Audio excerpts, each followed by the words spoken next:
Muhammed Sıdık Ruşidi Uyghur klassik edebiyatının namunelerinden biri 18. asr Uyghur edebiyatının vekil karakterlik meşhur edebi Uyghur tilinin sadık qoğduğucusu şair ölüma Muhammed Sıdık Ruşidi Hicriye 1122 yılı miladiye 1710 yılı Xotanda tug'ilgan. Vafot bo'lgan vaqti hozircha noma'lum. O talantliq shoir, arab, faris tillari bo'yicha yetuk tarjimon bo'lib, hozircha bizga ma'lum bo'lgan Risala-i Qodiriya, Tazkiratul Avliya-i Turki, Qabusnoma nomli nodir asarlarni klassik Uyg'ur tiliga tarjima qilgan. Boshqa bir qism manbalarda Muhammed Sıdık Ruşidi Hicriye 1127 yılı 5. ayda, yani 1715 yılı 5. ayda atışta tug'ilgan. O Qashqar medreslerinde o'qib, uzak müddet ilim tahsil qilgan. Arab ve Faris tillerini puxta o'rgangandan sirt, qonun, falsafa, edebiyat ve İslam dini bilimleri qatorliq fanlarda o'z davrining en oldingi qatordagi mo'tivar olimlardan bo'lib yetishgan deb xotirlangan. Muhammed Sıdık Ruşidi Müslüman Şarq ellari madaniyatining qadimki namunalarini o'rganish, tadqiq qilish jarayonida miladiya 11. asrda o'tgan İran olimi Qabus ibn Vahshimigirning o'z o'g'li Kilanshohga vasiyat o'rnida yezib qoldirgan Qabusnoma nomli asari bilan tanishganda bu asarning ilhomi bilan o'zimi shu mavzuda bir asar yezishni planlab, o'z xalqi ichida xam materiallarni to'plash maqsadida Qashqar, Yakan, Xotan, Kucha, Uch va Oqsu qatorliq joylarni aralab yozmoqchi bo'lgan asarning tili va mazmuni haqida qimmatli ilmiy materiallarni yig'gan. Natijada shu chog'dagi Qashqar hokimi, ya'ni Kepakbek o'g'li Muhammed İbrahim Begning tavsiyasi ve yardımı bilen 1785 yılı baharda kişiler tarafından Sıdıkname deb atalgan didaktik eserini yezishga kirishib 1787 yılı kuzda mazkur eserini to'liq tamamlagan. Olim bu eserning kirish so'zida mundaq ikki misra nazm yozgan. Yeşim 75 ga yetganda kurashdim tog' ila, qozdim bahri yetkay deb tog'ni tirnoqim ila. Bu misralardan Muhammed Sıdık Ruşidining Sıdıknoma asrini ömrüning oxirgi chog'larida, ya'ni 75 yoshga kirganda mazkur asarni bitirganligini his qilsak, yana bir tarafdan xuddi tirnoq bilan tog' ko'lgandek mushaqqatlik emgak singdirib kitobni bitirish uchun to'limi jafolik izlanganligini bilib olaymiz. Sıdıknoma jami 44 bobdan tuzilgan g'oyat zo'r pand nasihat xarakteridagi nasri asardir. Asarning mazmuni to'limi keng doirada bo'lib, siyosat, falsafa, qonun, adabiyot, din, axloq, turmush, milliy urf-odat qatorliq ilm fanning har qaysi sohalari va ma'lum ijtimoiy masalalar ustida muloyiza yurgizilgan. Kishilik axloq ve onun ölçemlerini mükemmel ve tafsili tushundirib, insonparvarlik, adalet, haqqoniyat, rostchillik, vafodarlik, mardlik, qahramonlik ve ma'rifatparvarlik ko'z qarashini ilgari surgan. Olimning Sıdıknoma asriga qistirilgan bir qism she'rlar intayin mükemmel badiiy tuzilishga ega bo'lib, uningda olimning siyosiy, falsafaviy qarashlari markazlik holda ifodalangan. Ey ko'ngil qoshqil biyobonlarda vahshiylar kabi, tutmag'il ulfat yomonlar birla yaxshilar kabi. Tutqicha ulfat yomonlar birla tanholiqda bo'l, layli koni ichra qaynolgan badaxshlar kabi.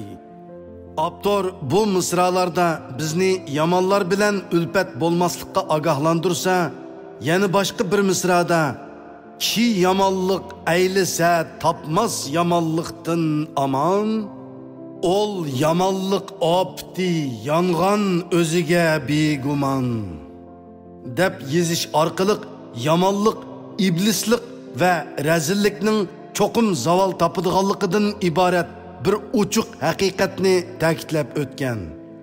Muhammad Sidiq Roshidi mashhur olim arab, Paris tillarining nodir ustunlaridan bo'lishiga qaramay, shu davrlardagi umumiy yuzlanishga aylanib qolgan asarni arab yoki Paris tilida yezish qoidasini buzib tashlab, Siddiqnoma asrini sop Uyg'ur tilida yozgan. Abdur bu to'g'risida bütün alemi xosqa bahri yetkizmek üçün bu diyarning xalqi alpozi Türk bilan so'zlashgachga men bu asrimni Türk lavzida yozdim deb alohida eskartgan. Buningdan olimning nom shuhrat qozonishni, o'z talantini ko'z-ko'z qilishni qilchi xolamay, o'z xalqiga eng yaxshi usulda manfaat yetkizib, ularning bir o'qibli oson tushunishini va o'ziga tatbiqlab foydalanishini oldingi o'rinda qo'yganligini ko'zda tutishdek oliy fazilatini ko'rib olaymiz. Shu vajidan Muhammad Sidiq Roshidini yetuk shoir Alisher Navoiydan keyingi Uyg'ur tilini qo'g'dug'uchi azamatlarning sarkisi deb qarash tamamen mumkin.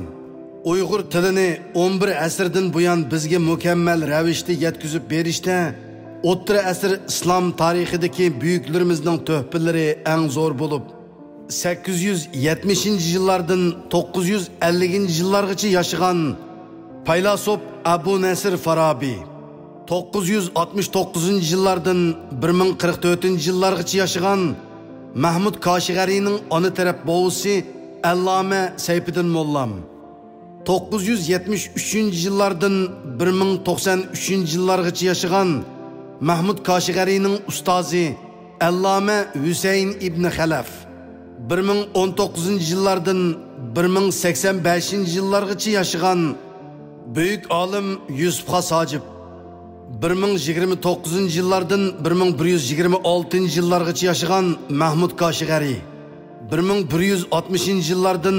1229-yillargacha yashagan Yusuf Sakkaki, 1166-yillardan 1230-yillargacha yashagan Ahmad Yuknaki, 1230-yillardan 1305-yillargacha yashagan Jamal Qarshi, 1366-yillardan 1465-yillargacha yashagan Abaydullah Lutfi, 1441-yillardan 1501-yillargacha yashagan Alisher Navoiy, 1499-yillardan 1551-yillargacha yashagan Mirza Muhammad Haydar Ko'ragani, 1634-yillardan 1724-yillargacha yashagan Xirqiti, 1638-yillardan 1730-yillargacha yashagan Abdullah Harabati,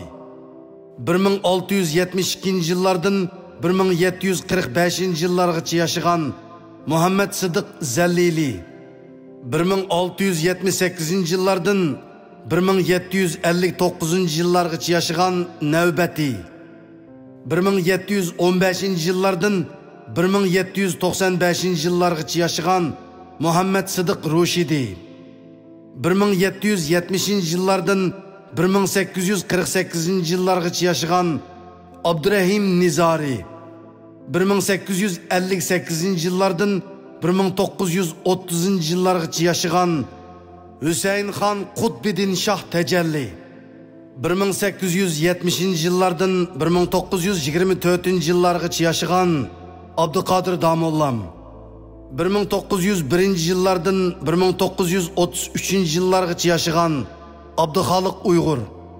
1876-yillardan 1937-yillargacha yashagan Qutlug' Hoji Shavqi va 1901-yillardan 1937-yillargacha yashagan Mamatali Apandi qatorliq olim mutafakkirlarimiz va adiblarimiz ko'p xil tilliq dona ustozlardan bo'lib, ular ona tili va boshqa tillarda ilmiy va adabiy asarlarni ravon yozalaydi. Ularning har biri o'z ona tilidan boshqa Paris, Arab, Urdu, Hindi va Yunnan tillaridan kam deganda 2 xil tilni pishiq bilgan.